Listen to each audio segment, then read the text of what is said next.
Hey guys, welcome back to my channel. So for today's video I am doing a university themed Q&A. The other day I was on Instagram and I asked you guys on my story using like the new tool where you can ask people questions to ask me any university related questions that you guys wanted answers to. So I've got all the questions on my phone that I'm going to go through and answer in this video. If you guys didn't see that and missed out on asking me questions, then make sure to follow me on Instagram, because other than YouTube, I'd say Instagram is where I interact with you guys the most. If you enjoy this video, make sure to give me a thumbs up down below. Subscribe if you haven't already, and let's just get into this video. So I'm all cozy in my sweater. I've got a big mug of green tea, jasmine, my fave. Also burning a candle just because I wanted like relaxed vibes for this video, just like, you know, we're chatting and I'm just giving you guys some advice. The first question is, what's been your favorite psychology module to study so far? So over the 2 years that I've been at uni, my favorite psychology module was personality and individual differences. I think it was many people's favorite. I did that module in second year and it was just so interesting to me. I'm interested more in like clinical psychology. It's about abnormalities in people, what determines your personality. Okay, someone said tips for psychology and what's the difference between A-level and first year. Tips is just like get as much help as you can with essays. Once you get an essay back in first year, you know, maybe go and visit the module convener and ask them like in person for advice on how to make your essay better. The other thing I was going to say is stats. Stats might be very boring. It depends on if you're good at math, stats will be your best friend.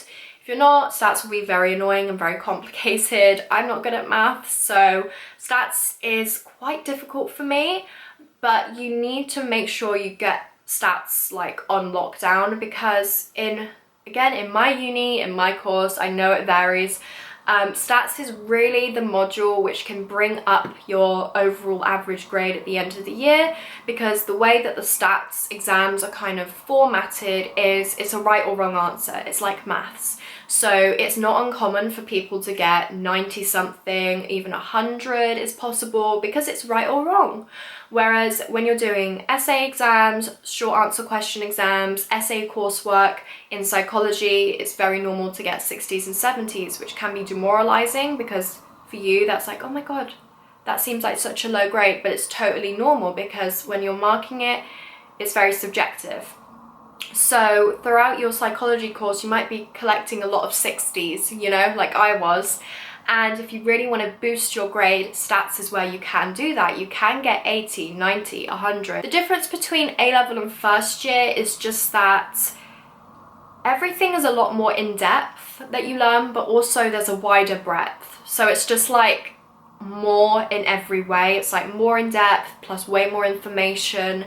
The other thing is that the essays are way different. You know, the essays that you write for A-level psychology exams versus the essays that you write during first year are very different. It's just more advanced. The essays at uni, you have to read a lot more, give a lot more evidence, be a lot more critical. Also, referencing was never something you had to do in A-level, so those are the main differences. Someone else said, how long should I revise for in first year? So I'd say in first year, especially because it doesn't count, I mean, it depends on really how much you care, but it's pretty safe just to start your revision when you start your holidays. Like in university you get longer holidays, you get a month off for Christmas, a month off for Easter generally, so a month is usually just about enough time to start revising. So the next question is, how much time do you actually get to sit down and relax at uni?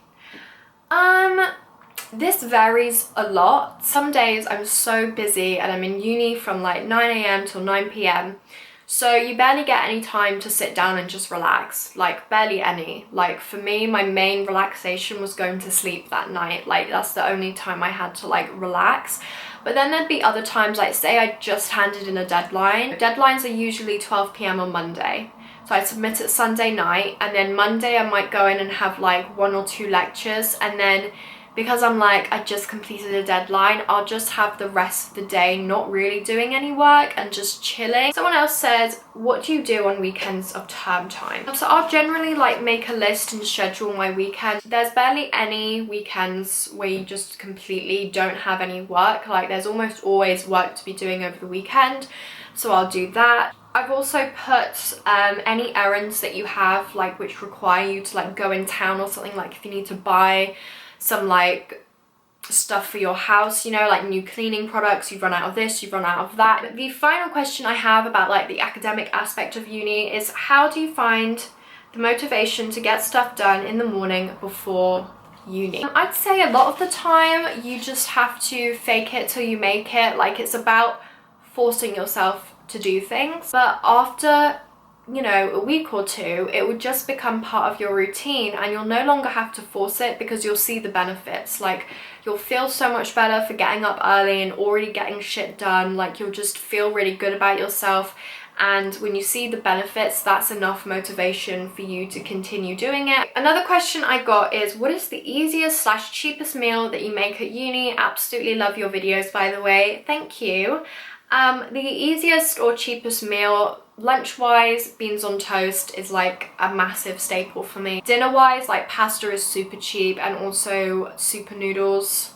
Love super noodles. They're only like 80p. They're so bad for you, or like they just have no nutritional value, but they're so cheap and they taste good. They hit the spot. Okay, so someone said, how easy is it to live on student maintenance loan, including rent and food, etc.? This completely depends on how much the government is giving you. Some people get enough loan, plus on top of that you might get grants, bursaries. Some people get enough so that literally their parents don't have to chip in a dime, they don't have to get a part-time job. You know, the government covers you because they look at how much money your parents make, and therefore they determine how much your parents can financially support you, and if they can't, the government will do it for you. So some people can cover their rent, their food, literally all their living expenses. Other people are given less money and it might not even cover your rent, or maybe it does but not enough to also pay for living expenses. So in those circumstances you need to work out with your parents whether they're going to give you pocket money, if so how much. Do you need to get a part-time job while you're at uni? Another question I have to do with like the social aspect of uni was, is it easy to become popular?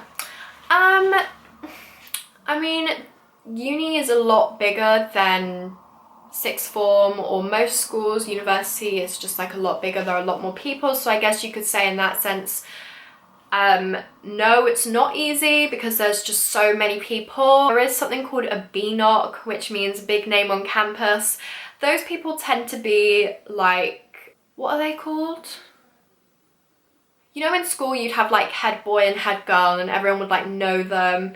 Well, there's basically that for each course in each year. So everyone knows this girl called Penny in my year, in my course, because she was like the, oh my god, I can't remember what it's called, but like the head psychology girl. Like everyone would just know her. So someone else asked how to make friends during freshers if you're shy. It doesn't make that much of a difference because everyone's in the same boat, everyone's trying to make friends. So even if you are shy and there might be other shy people around you, during like pre-drinks and stuff in your halls, everyone's going to be asking each other questions like, oh, where are you from, what course are you doing, you know, adding each other on Facebook. So do not worry that because you're shy you're not going to be able to talk to anyone, because trust me, people will talk to you. The next question I have is, do non-drinkers face problems with making friends? You don't always meet people through drinking, that's the thing. Like joining societies, you can meet friends like whether you drink or not.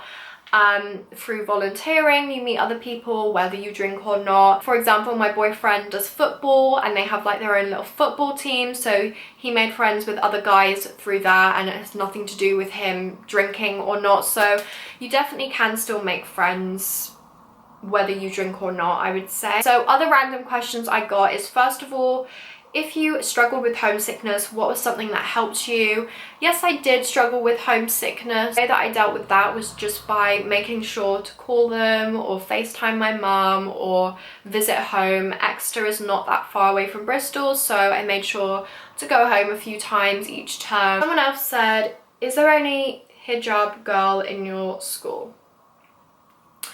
I'm guessing she means in my uni. Yes, there are, but if you know about Exeter, unfortunately it is really low BME compared to other unis, so the ratio of white people to black and minority ethnic people is like quite unbalanced. So of course there is diversity, but it's not like where it should be, you know? Next question I got was, should you take a car to uni? I'd hold off on taking a car to uni, to be honest, if you can, just because that's just an extra cost of petrol, and petrol is so expensive. Someone else said, what bag is good for uni? I was thinking of getting a kanken. So I think that's a backpack, and yeah, that is perfect. I would say the best bag to take to uni is definitely a backpack. Don't even bother with those handbag, big tote things if you are prone to having like stiff necks or if you have any back problems, because no, it hurts your shoulder and your back and your neck so much carrying all that weight on one shoulder. The next question I got was, do you ever genuinely feel like quitting because of the stress and anxiety? Love you. Love you too, girl. I've never like seriously sat down and considered dropping out of uni, but it crosses my mind all the time when I'm stressed about a deadline or just like frustrated with the grades that I'm getting back. It crosses my mind all the time. The same person asked, what do you do when you're super stressed and have anxiety? The most important thing for me when I am stressed and I'm anxious about stuff is talking to others, and that's like my best friend Lydia or my boyfriend Ethan. I always talk to them about things I'm stressed about, especially if it's like student things. Obviously they get it, they're in the same position as me. The other thing I would say is how I really cope well with stress is making lists. It gives me the impression that I suddenly kind of have my life together and like I'm on top of things, because I've kind of delegated time to doing tasks that I need to do. It makes me just feel a lot calmer and less stressed. Someone said, what will you do after finishing uni? Girl, I have no idea. I have no idea what I'm going to do after uni. Someone said, is uni what people say it is / what you expected? PS, love you. Love you too. Is uni what people say it is? No. This was like a big part of my first year uni experience video, was just me saying uni just did not meet my expectations at all. I go into it in a lot more depth in that video, so check out that video if you're interested in that. Final question I'm going to go into is about relationships at uni. Someone messaged me saying, hi, I love your videos, especially the vlogs. I'm starting university in September and I'm currently in a long-term relationship. I was wondering if you would do a video or have any advice for being in a relationship during uni, especially during freshers, etc., as I know you and Ethan have been together for ages. Thank you. It is something that you might worry about because it's just a big life change that both of you are going through at the same time, whether that's at different unis or the same uni. You know, it's a big change. And also I feel like there's a lot of unnecessary stigma about being in a relationship at uni. You know, people who just like don't even understand, like adults being like, I think you should be single if you go to uni. It's more fun if you go to uni single. If you go to uni tied down in a relationship, you're not going to have fun. It's not the uni experience. And it's like, you're old and you went to uni like 50 years ago and things have changed, okay? It just annoys me how there's that stigma around going to uni in a relationship, because once you get there, you'll very much see that the reality is that like half the people you meet are in relationships. I guess long distance is a bit more difficult because as well as having that big life change, added to that you obviously have the distance. I know people who have been fine, like as I said in my flat, 5 out of 6 of us were in relationships, and 3 out of those 5 girls, including me, 3 of them were long distance and they didn't break up. Like, they were absolutely fine. So don't be worried and think, oh my god, my relationship is destined to be doomed because we're going to be long distance. Like, That's not the reality. You just need to have faith in your relationship. The number one thing is trust. And jealousy is very normal. I guess people get worried because when they go to different unis, you're just gonna be meeting so many new people, and you might worry, what if my boyfriend meets a girl and he's like really attracted to her, or he just really likes her and he falls out of love with me? You know, you think all these awful things and you think like the worst case scenario. And it's normal to be jealous, completely normal to be jealous. That's a very normal emotion to feel, but what makes the difference is how you act on that jealousy. If you start acting like crazy and stuff, then that is really going to damage your relationship. But if you just acknowledge your feelings and just accept that it's normal, because your boyfriend is probably feeling jealousy too on his side. If you don't trust each other and you're long distance, like, that is very, very difficult. I'm not going to say you're doomed, but it's very difficult, because when you're long distance, you have no real way of actually knowing if your boyfriend is cheating on you. For your sanity and for the longevity of your relationship, you have to just trust each other. You also have to make time for each other.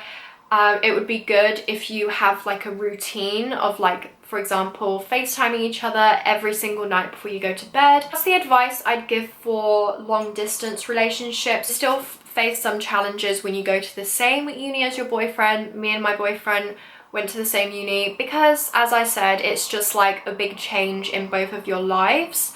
It's definitely nice to have them there though, when I needed him, when I needed to go to someone who I knew me very well, and it wasn't like an effort to be around him. You know, because at uni, when you're around a bunch of new people, it's like, it's hard to just kind of relax around those people, because when you're around them, you're just constantly thinking like, oh, I need to get to know them better. What should I ask them? What should we talk about? It's nice to have that person that I already was comfortable with and didn't have to make an effort and actively socialize with them. You know, I could just go to his and we could just chill. It was just nice having someone to talk to. But then it is like a fine line between spending too much time with each other and not allowing each other to make your own circle of friends. Find that balance, because you don't want to smother each other, and then you'll just bring each other down by not letting each other make your own circle of friends. So that's all the questions for today answered, guys. I really hope you guys found this video useful. If you did enjoy this video, make sure to give me a thumbs up down below. Subscribe if you haven't already. Hit that bell icon so you can stay notified. As I said, follow my Instagram as well so you can be part of future Q&As. So thank you guys so much for watching, and I'll see you in my next video. Bye!